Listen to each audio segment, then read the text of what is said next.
A farmer once scolded his wife for being lazy and slow. एक दिन किसान ने अपनी पत्नी को आलसी और धीमा कहकर डांटा. You waste time doing simple chores, he complained. उसने शिकायत की, तुम छोटे-छोटे कामों में समय बर्बाद करती हो. His wife felt insulted and replied, You are mistaken.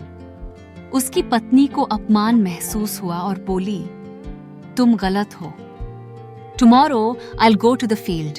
You stay home and do my work. कल मैं खेत जाऊंगी, तुम घर पर रहकर मेरे काम करना. The farmer agreed happily and said, That sounds easy.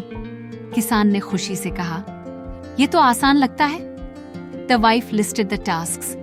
Milk the cow, feed the pigs, spin yarn. पत्नी ने काम बताए, गाय दुहना, सुअरों को खाना देना, सूत काटना. Wash utensils and feed the hen, she added. बर्तन साफ करना और मुर्गी को दाना देना भी, उसने जोड़ा. The next morning, the wife went to the field. अगली सुबह पत्नी खेत चली गई. The farmer began with milking the cow, but the cow kicked him hard. किसान ने गाय दुहने से शुरुआत की, लेकिन गाय ने उसे जोर से लात मार दी. Stumbling, he went to the pigsty. He bent down and hit his head on a wooden beam. लड़खड़ाते हुए वह सुअरों के बाटे में गया. वह झुका और उसका सिर लकड़ी की बल्ली से टकरा गया. Dizzy, he tried to feed the hen. In the confusion, he spilled the grains. चक्कर में वह मुर्गी को दाना देने गया. गड़बड़ी में उसने दाना गिरा दिया. He sat to spin yarn, but forgot how to do it. उसने सूत काटने की कोशिश की, पर करना भूल गया. Exhausted, he sat down holding his aching head. थक हारकर वह सिर पकड़कर बैठ गया.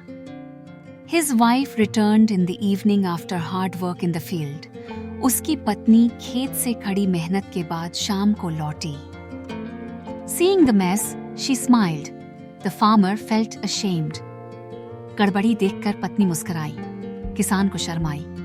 He said softly, I was wrong, and never complained again. उसने धीरे से कहा, मैं गलत था, और फिर कभी शिकायत नहीं की. Moral of the story: Never underestimate the efforts of others. Every role requires hard work and respect. दूसरों के काम को कभी कम मत समझो. हर भूमिका मेहनत और सम्मान की हकदार होती है.